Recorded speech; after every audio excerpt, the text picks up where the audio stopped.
C'est notre dernier live. Donne-toi, c'est le temps. Ça va être mon gun.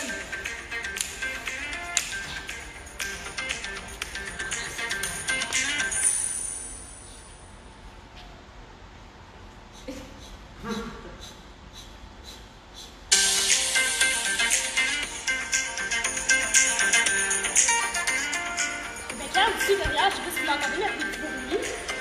Ah donc, c'est une attaquante!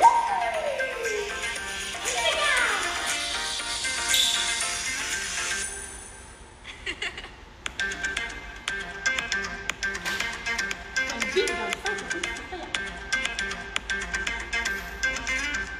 Ok! Je sais pas toi, mais moi je commence à t'expliquer. Ça va? Ça va sur Jean? Oui, c'est assez parfait! Donc, Coco, on va faire notre speech ensemble, comme d'habitude. Hein? On finit bien. Donc, salut tout le monde! C'est le dernier live aujourd'hui qu'on fait sur notre page Facebook. Le dernier, coucou! Après ça, tu vas pouvoir juste avoir de l'amour. Oui, par maman, papa. Tu vas pouvoir avoir de l'amour tout le temps. Tout le temps, coucou! On va avoir du temps à donner parce qu'on sera plus sur les lives. Hein? Mais quand ici, on va pouvoir lui donner du temps parce qu'on ne sera plus sur les lives. Ah, on va pouvoir prendre le temps de les flatter, de les minoucher, de passer du temps avec eux pour être contents, les petits oiseaux. Ouais. Donc, avant de commencer, avec mon sujet du jour, Coco avait un mot à dire. Ça va bien, Coco, merci! C'est tout?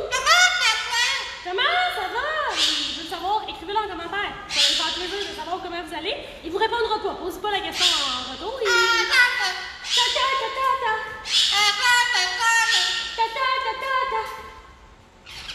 tout? C'est ce que t'en as donné? D'accord. Je peux te parler maintenant? Tu m'as dit moi qu'est-ce? Ah. On va attendre un peu. Allô? Ben, ça va bien, et toi? Ça va bien. Comment ça va? Écrivez-y. J'arrêterai jamais de poser la question. Répondez-lui. Donc, aujourd'hui, OK, Coco, là, c'est à mon tour de parler, OK? Là, c'est mon tour. Chut.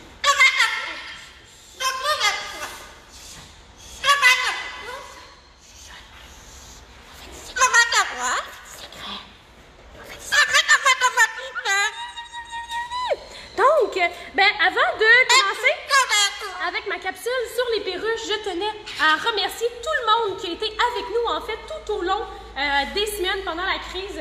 Vous savez, ça a été un dur moment à passer pour Éducazou, sans aucun revenu. On se remet tranquillement. Cet été, on recommence à aller sur la route pour les camps de jour, pour les fêtes. On va chez vous avec des petites mesures restrictives, évidemment, pour suivre les mesures gouvernementales. Mais ça va être possible de vous visiter à la maison. On a super hâte. Nos animaux aussi, ils ont hâte de sortir d'Éducazou, je vous confirme. Hein? Donc, un gros merci d'avoir été là. Puis, on remercie aussi tous ceux qui nous ont donné une super opportunité d'expérimenter le forfait des fêtes et des animations virtuelles, que ce soit avec Zoom, que ce soit avec les lives sur les pages Facebook des municipalités, des bibliothèques. C'était un plaisir d'être là pour vous. Émilie, tu peux acquiescer avec moi.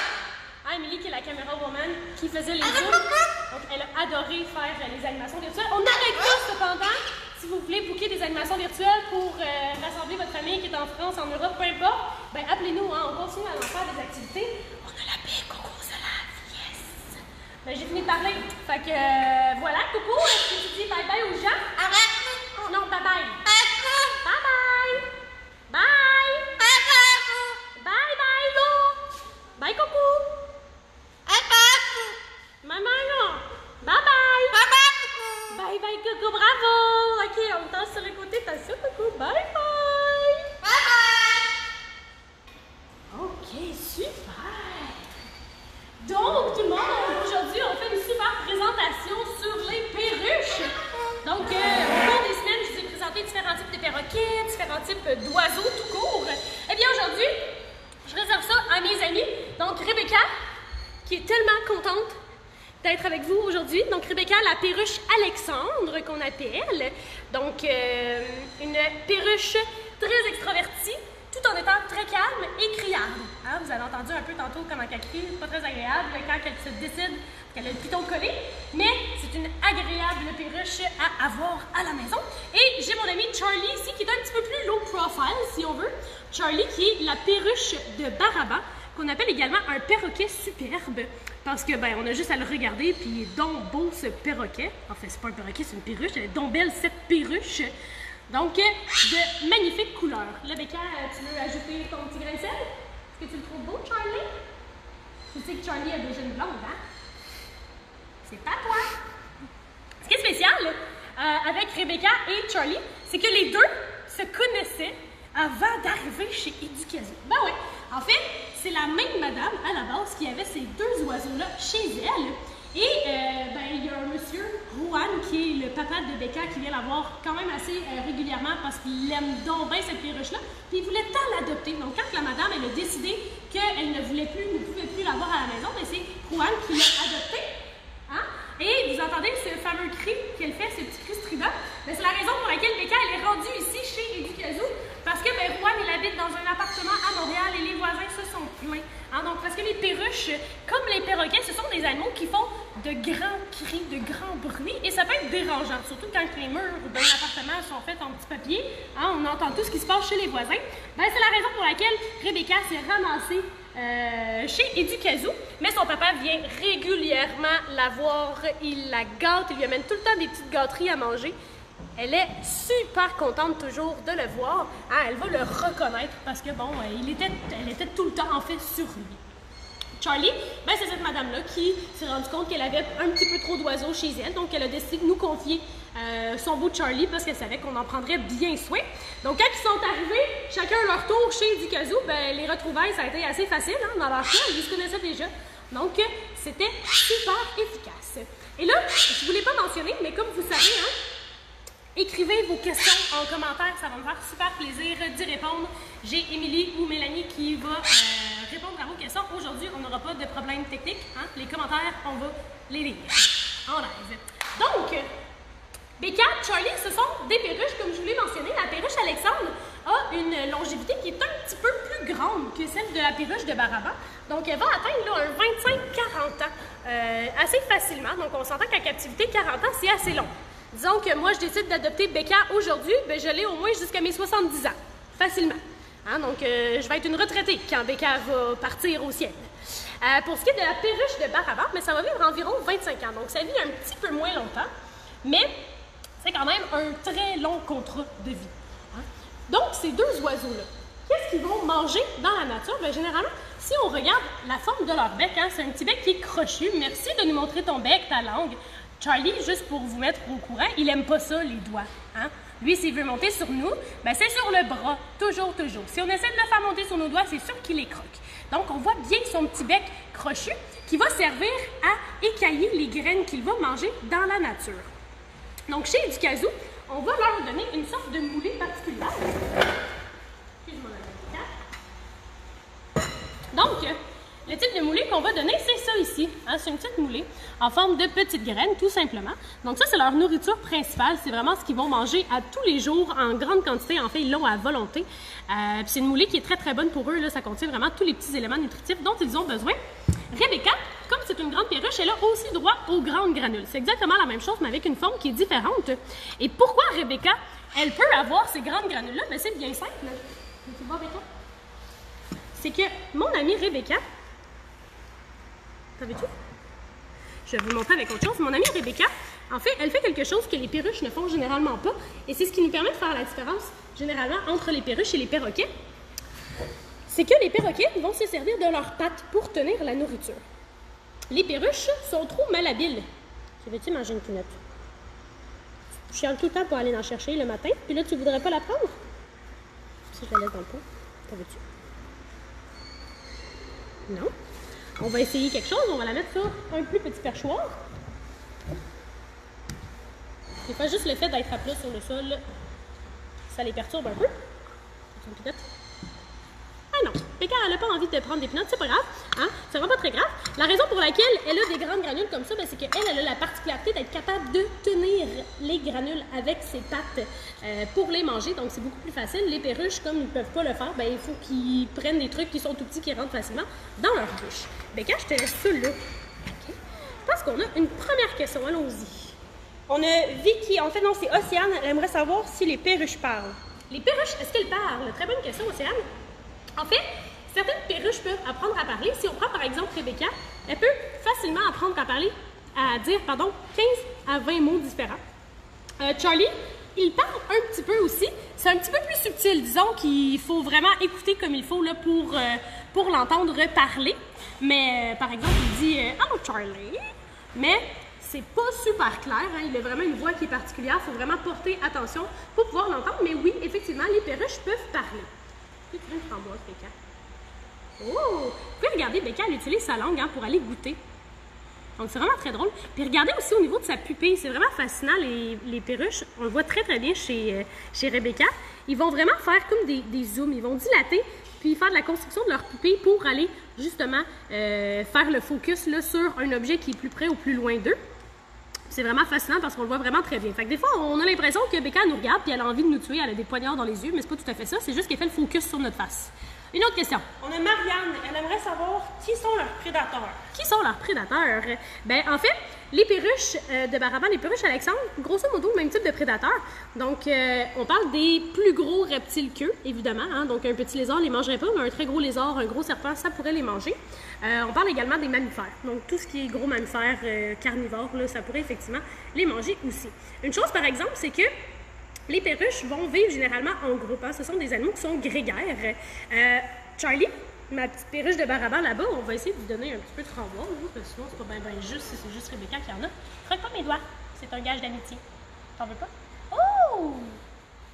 Oh! Bon, il voulait pas la framboise, il l'a lancée. Donc, Charlie peut vivre dans des groupes allant jusqu'à 200 individus. Donc ça, c'est une forme de protection dans la nature, en fait, la grégarité, parce que plus tu es nombreux dans un groupe, moins tu as de chances d'être celui qui se fait manger par un prédateur. Hein? Fait que c'est une très très bonne forme de protection contre les prédateurs. Mais aussi, les perruches de Baraban, souvent, ce qu'elles vont faire, c'est qu'ils vont descendre de leur arbre, parce que ce sont évidemment des animaux qui sont arboricoles. Ils vont descendre de leur arbre seulement le matin et le soir pour aller se nourrir autrement. Ils vont vivre vraiment dans les arbres afin de se protéger pendant les périodes où les prédateurs sont plus actifs. Oui, Maud aimerait savoir, est-ce que les perruches mordent? Est-ce que les perruches mordent? Eh bien, Maud, je suis bien triste de t'apprendre que oui, hein, ça peut mordre, effectivement. Donc, ça peut être une forme, une façon, en fait, de nous faire comprendre qu'ils ne sont pas contents, ils ne sont pas satisfaits, par exemple, de la façon qu'on va les prendre, si ça ne leur tente pas de venir avec nous. C'est sûr que ce n'est pas quelque chose qui est nécessairement fréquent, hein, donc ils ne vont pas systématiquement nous mordre. Becca, c'est très, très rare qu'elle va nous mordre. Charlie, il va nous mordre seulement si on lui présente les doigts parce que, comme je vous disais tout à l'heure, lui, probablement qu'il a eu un traumatisme avec les doigts, il n'aime pas ça. Il préfère embarquer sur les bras. Donc, ça peut être sa façon de nous rappeler « Hey, j'aime pas ça, les doigts, donne-moi ton bras, je vais embarquer sans problème. » Donc, oui, ça peut mordre, mais ce n'est pas nécessairement ce qu'ils vont utiliser systématiquement comme technique pour communiquer avec nous. Ils vont plutôt communiquer avec des bruits, ils vont communiquer avec des parades ou avec, je ne sais pas si vous entendez, les gars.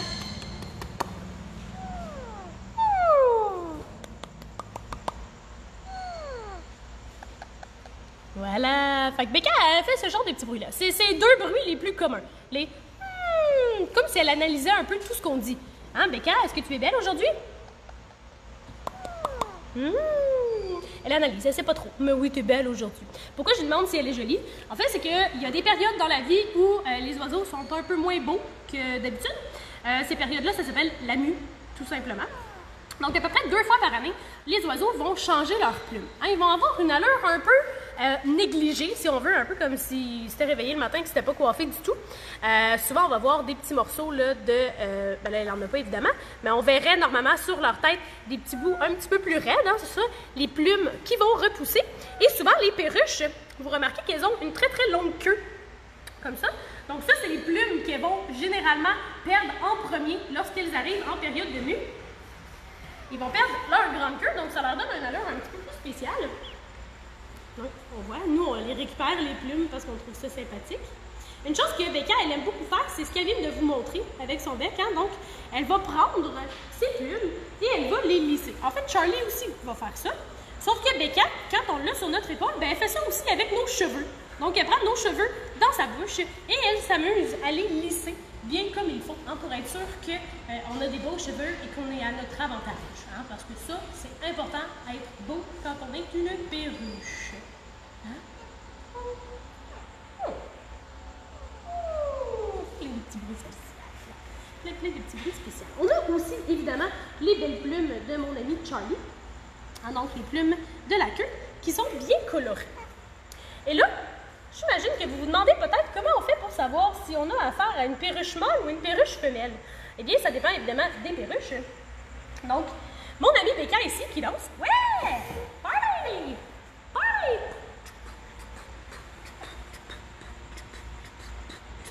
T'as ça? T'as donné? Parfait. Moi aussi, j'ai donné. Donc, mon ami Becca ici, c'est une femelle. Comment on fait pour le savoir? Ben, c'est bien simple. Son plumage, il est tout vert au complet. Les mâles vont avoir un espèce de petit collier autour de leur cou, évidemment, puisque c'est un collier, et il va être bleuté. Donc ça va être vraiment la façon de savoir qu'il s'agit d'un mâle. On voit une petite trace de collier. Chez mon ami Charlie, tiens-tu? Hop, hop. Ouais, bon garçon. Chez mon ami Charlie, la façon de le savoir, ben, on peut le savoir autour de 1 an de vie chez les bébés. Après la première mue, en fait, vous voyez le rouge, elle ne mange pas mon doigt. Le rouge qu'il a au niveau de son cou, hein, fait, ouais, lève ta tête comme ça. Donc, ce rouge-là va apparaître lorsque la première mue va être effectuée à la maturité sexuelle, en fait, autour de 1 an. Et c'est seulement les mâles qui en ont. Les femelles vont avoir le jabot, donc la région de la gorge, si on veut, qui va être bleutée. Donc, c'est le contraire des perruches Alexandre. Perruche Alexandre, le mâle a un collier bleu. Perruche de Baraban, la femelle a du bleu au niveau de la gorge. Tu peux arrêter d'essayer de manger mon doigt, mon garçon? Tu peux pas le manger? Ça me fera pas plaisir que tu manges mon doigt. Une chose que vous pouvez remarquer sur mon ami Charlie, mais non! Qu'est-ce qui fait mon bouton? Pourquoi tu le manges, mon bouton? Hein? Regarde, retourne là, on va mieux voir. Hein? Sur sa patte qui est à droite, tourne ta tête au bord. Parfait. La patte qui est juste ici, on voit qu'il y a une petite bague. Ah, donc ça, c'est une preuve comme quoi Charlie n'a jamais été enlevé de la nature et il est né en captivité. Le fait que Becca en ait pas, est-ce que ça veut systématiquement dire qu'elle n'a jamais connu la nature? Oui, c'est ça, qu'elle n'a jamais connu la nature. En fait, elle pourrait avoir été élevée en nature. Pardon. Mon Dieu, j'ai de la misère à parler. Je reprends mon souffle. Elle pourrait avoir été élevée en nature, comme elle pourrait aussi avoir été élevée dans un élevage. Donc, le fait qu'elle n'a pas de bague, ben, ça nous donne juste pas la certitude qu'elle n'a jamais connu la nature. Hein? C'est possible qu'elle ait été dans un élevage, comme c'est possible qu'elle ait été enlevée dans son environnement naturel, tout simplement. Je vous parlais tantôt de qu'est-ce que ça mange les perroquets. Hein? Les perroquets, les perruches ne vont pas seulement manger des graines dans la nature, ils vont aussi manger des petits fruits. Et une chose que Becca, elle aime beaucoup, les framboises, mais elle aime beaucoup la compote aussi. Mais attends, regarde, ça sort. Oh! Ça, c'est intéressant. Donc, généralement, quand on a Becca avec nous et qu'on mange la compote, on n'a comme pas le choix de partager avec elle. Parce qu'elle adore vraiment ça, la compote. Là, tu vas t'en mettre partout, hein? Ah, surtout de bien te nettoyer après. Mélanie, en attendant, est-ce qu'on a des questions? Non, on a juste des commentaires, par exemple, Lise. Elle fait un parallèle avec Skittles. Elle a dit que Charlie a des couleurs semblables aux magnifiques Skittles. C'est vrai qu'ils ont à peu près les mêmes couleurs, sauf que Skittles, il est beaucoup plus rayonnant. Hein? Son jaune est beaucoup plus prédominant. Et là, une chose que je veux vous montrer qui est vraiment particulière, c'est que généralement, les perruches Alexandre vont se trouver en groupe de perruches Alexandre, sauf que elles ont été naturalisées. C'est mon soulier qui a fait ce bruit-là, juste au cas où vous vous demandiez c'était quoi qui avait grincé. C'est mon soulier. Donc, les perruches Alexandre ont été naturalisées partout en Europe. Qu'est-ce que ça veut dire? En fait, c'est que Alexandre le Grand a décidé, tout simplement, de prendre ces perruches-là dans leur environnement naturel qui est l'Asie et de les amener en Europe et près de la mer Méditerranée pour, justement, les faire vivre dans la nature. Et le fait d'avoir été naturalisés, ça veut dire qu'ils se sont super bien adaptés. Donc, dans la nature, c'est pas rare qu'on va voir la perruche Alexandre avec les perruches à collier qu'on reconnaît parce qu'elles ont un gros collier noir. C'est vraiment très facile de les reconnaître. Pour ce qui est de la perruche de Baraban, C'est un animal, comme je vous disais, qui vit généralement en groupe de 200, mais il apprécie beaucoup avoir d'autres espèces avec lui. Donc, il ne va pas seulement vivre avec des perruches de Baraba. Et chez Educazou, Charlie a trouvé l'amour. Oui, c'est un peu comme une occupation double pour les animaux ici. Charlie a trouvé l'amour. Son amour, c'est Rio. Et Rio, depuis tout à l'heure, elle est cachée dans ma chemise. Hein, pour ceux qui ont vu le live sur les conneurs, vous le savez, elle aime bien ça se cacher dans nos chemises. Puis Charlie, il me regarde, puis il sait qu'elle est là, Rio. Fait qu'on va la sortir. Puis j'aimerais ça. En tout cas, on va se croiser les doigts que ça soit de grandes retrouvailles. Sinon, on a une vidéo à vous montrer pour que vous sachiez, grosso modo, à quoi ça ressemble quand Charlie retrouve sa douce Rio. On a une question en attendant. Oui, en fait, on a Dylan qui se demande environ c'est quoi le prix pour lequel on peut avoir un de ces deux oiseaux-là. C'est quand même assez... Oh, Rio est fâchée, elle veut pas sortir. C'est quand même assez dispendieux pour vrai. Oh! C'est qui ça, Charlie? Tu mets fait quelqu'un sur la main. Tu fais pas de la séduction? Tu fais juste crier son nom? Donc, c'est quand même assez dispendieux pour vrai. Sans compter seulement l'oiseau, c'est aussi la cage chez les frais vétérinaires. Donc, c'est certain que c'est pas en bas de 2 000 à 3 000 facilement là, avoir un petit perroquet ou une petite perruche comme ça à la maison. Là. Donc, ça peut être assez dispendieux. Là. Oui? On a Mélissa, elle demande ont-elles le même comportement qu'une perruche ondulée? Personnellement, Mélissa, je connais pas beaucoup les perruches ondulées, donc je pourrais pas dire. Mais pour ce qui est de leur niveau, au niveau caractère, là, les perruches, Alexandre, aiment beaucoup crier et avoir de l'attention, être avec nous, malgré que quand elles sont avec nous, elles sont super calmes. Oh! Vas-y! Sandy, la chansonnette, pousse la chansonnette, là, ta blonde est là. Vas-y, montre-lui que tu l'aimes. Donc, c'est quand même une espèce qui est relativement calme. Pour ce qui est de Charlie, c'est encore plus tranquille, en fait, que... Vas-y, chante! Il est gêné, là. Il aime ça quand je parle par-dessus parce qu'on l'entend pas trop quand il fait sa séduction. Donc, les perruches de Baraba sont encore plus tranquilles, en fait, que les perruches Alexandre. C'est bien rare qu'on va les entendre, mais c'est des petites perruches qui sont bien coquines, qui vont aimer descendre au sol, aller se promener un peu partout, même s'ils n'ont pas nécessairement le droit. Oh, regardez, là, ça commence, là. Ouh, ouais. Ouh, la séduction full pin. Vas-y, Charlie. Dis-y ce que tu penses du fait qu'elle s'est poussée sans toi.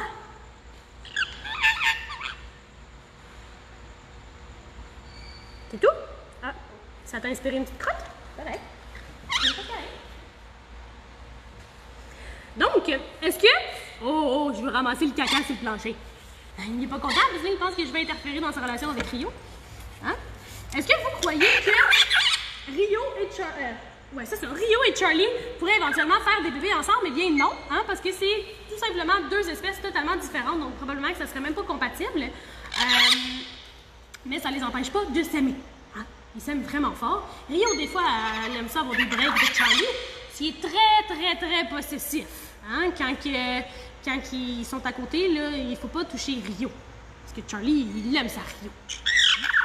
Oh oui! Vas-y, fais-y de la séduction, là. Donne-y à manger.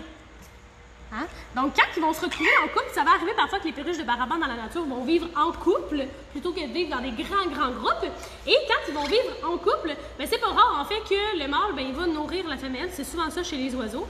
Hein? Donc, forme de séduction, ils vont chanter, ils vont danser, ils vont faire des petites parades, des petits bruits. Puis aussi, ils vont régurgiter leur nourriture dans la bouche de la femelle. C'est une forme d'appréciation. Hein? C'est un peu comme partager son morceau de gâteau avec son chum ou sa blonde. Hein? C'est parce qu'on est gentil, c'est parce qu'on l'aime. C'est pour ça qu'on fait ça. Donc, je suis un peu déçue, Charlie. Tu fais pas plus de parades que ça? Pourquoi? Oh! Elle est où, Rio? Elle est où? Bon, c'est correct. On va vous laisser acheter. Donc, les perruches de Baraba, perruches Alexandre dans la nature vont avoir environ là, de 2 à 6 œufs. Donc, c'est environ une vingtaine de jours d'incubation. Généralement, c'est la femelle qui va faire l'incubation des œufs. Donc, c'est elle qui va rester, en fait, pour les couver. Alors que le mâle, lui, sa job, ça va être de rapporter de la nourriture. Hein, tout simplement. Donc, il va se rapporter de la nourriture pour nourrir la femelle dans un premier temps, les bébés, éventuellement, quand ils vont éclore. Et au bout d'environ 7 à 8 semaines, ils sont capables de voler et de s'envoler du nid. C'est bon? T'avais-tu d'autres choses à rajouter, Charlie? Quand il coupe la parole, c'est un peu moins désagréable quand même que Coco qui coupe la parole. On peut quand même bien m'entendre. Bien m'entendre. Fait que vous voyez que Rio, elle en a rien à faire des parades de Charlie. Hein? Elle, tout ce qu'elle veut, c'est manger. Hein? Je la comprends un peu. Quand on a faim, on a faim. Donc, d'où proviennent leurs noms, ces perruches-là? Ben, je vous l'ai dit, en fait, la perruche Alexandre, ça provient de Alexandre le Grand, tout simplement, qui les a ramenés en Europe et qui les a naturalisés, qui leur a permis, en fait, de se naturaliser. La perruche de Barabas, ça vient d'un peintre animalier, donc un peintre, en fait, qui peinturait des animaux, tout simplement. Donc, ça a été le premier, en fait, à peinturer, à peindre une perruche comme ça. Fait qu'il s'est dit que la perruche aurait son nom, en fait, au bout de la ligne, étant donné que ben, c'est lui le premier à l'avoir peint. Donc, perruche de Barabas, qu'on appelle aussi le perroquet superbe. Hein, donc, on le sait, hein, il est très très beau. Donc, c'est pour ça qu'on va l'appeler de cette façon-là. Donc, les deux, ce sont des espèces qui sont diurnes. Donc, vont vivre pendant la journée, dormir pendant la nuit. OK, c'était strident comme cri. Hein, qui vont vivre pendant la journée, dormir pendant la nuit. Et une chose à propos de Charlie, c'est que c'est une espèce qui est menacée. Donc, éventuellement, là, ça se peut qu'il disparaisse totalement de la nature. Pourquoi? Parce que les perruches de Barabas vivent exclusivement dans les forêts d'eucalyptus. Et l'eucalyptus commence à être en voie de disparition parce qu'on coupe ça, l'eucalyptus. Hein, fait que c'est leur endroit, en fait, où ils vont nicher. Donc, le fait de couper ces arbres-là fait en sorte que, ben, eux, ils n'ont plus d'endroit où nicher. Ça les déstabilise un petit peu et ça réduit les populations. Donc, c'est possible, s'il y a rien qui se fait, qu'éventuellement, les perruches de Barabas n'existent plus qu'en captivité. Tu dansais? T'as-tu envie de danser, Charlie? Parce que là, comme c'est le dernier live cette semaine, on s'est dit que, ben, ça pourrait être cool de reproduire une super expérience qui avait été très appréciée, autant par nous que par les gens, en fait. Puis on a eu, il faut dire, des petites demandes spéciales. Donc, on pense qu'aujourd'hui, on va faire un petit spécial. Pour ceux qui avaient regardé le live sur Coco, ben, je retroque mon chapeau d'explorateur pour un chapeau crapaud. Chapeau crapaud que mon ami Charlie n'a pas trippé à voir. Hein? Puis, on va faire une petite séance de Zumba. Viens, caché. Bye! Fait qu'on va faire une petite séance de Zumba. On va avoir besoin d'un peu de musique pour faire une séance de Zumba, évidemment. Hein? Donc, Pékin, est-ce que tu es prêt?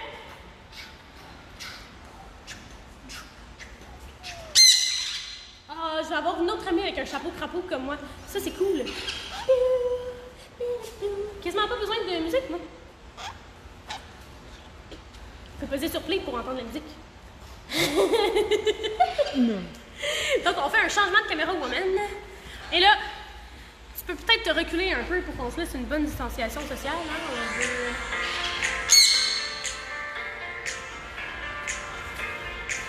Let's go, les amis! Venez pour le swing! Je peux essayer de danser quand même. Donc, on va avoir nos super amis. Donc, Becca avec moi. Coco avec Lily. Charlie, Tip, avec la tuque d'Irlande. Et il y a éventuellement notre cher ami David qui va arriver avec, je crois, Jésus. Hein? C'est le petit Becca? Ben oui. Parfait. Je vais juste te demander d'aller derrière la table, ouais. David, t'es grand. OK? On va commencer. Vous n'êtes pas obligé de taper des mains si vous avez un perroquet dans les mains. Hein, donc à la maison, on va se lever tout le monde ensemble. Ça va être important. Tout le monde se lève. Le Coco aussi, tu peux danser? On va le faire, je vais le voir. Oh, Seigneur. OK? À quoi il va? Oh, qu'est-ce que tu fais? Pour me refroidir, Coco! Trop gentil!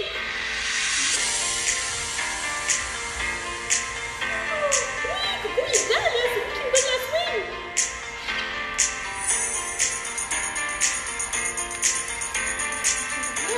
Donc, encore une fois, on vous remercie d'avoir été parmi nous pendant tout ce temps. Il y a un mouvement qui a fait fureur la dernière fois, hein? C'est Émilie qui m'avait demandé tout à l'heure avec on fasse le mouvement de la fureur. Je vais le faire juste un bras. Parce que Coco, il est dans le danger, hein? Ça a peut-être pas l'air que c'est la fureur que tu veux qu'il fait, mais je pense que derrière, ça a l'air de ça.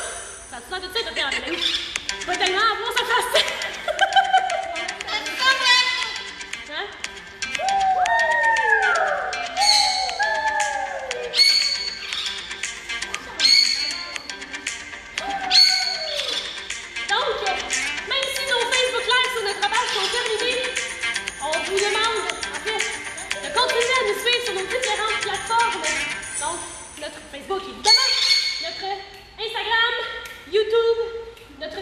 qui est vraiment très populaire. Et si vous voulez faire des animations Zoom, des animations en vrai, comme je mentionnais tout à l'heure au début, ben on retourne sur la route. C'est vraiment un plaisir! Donc, on vous souhaite une belle fin de journée tout le monde. Et on espère avoir la chance de vous rencontrer en vrai sur la route. Puis d'ici là, ben, je vous souhaite un très bel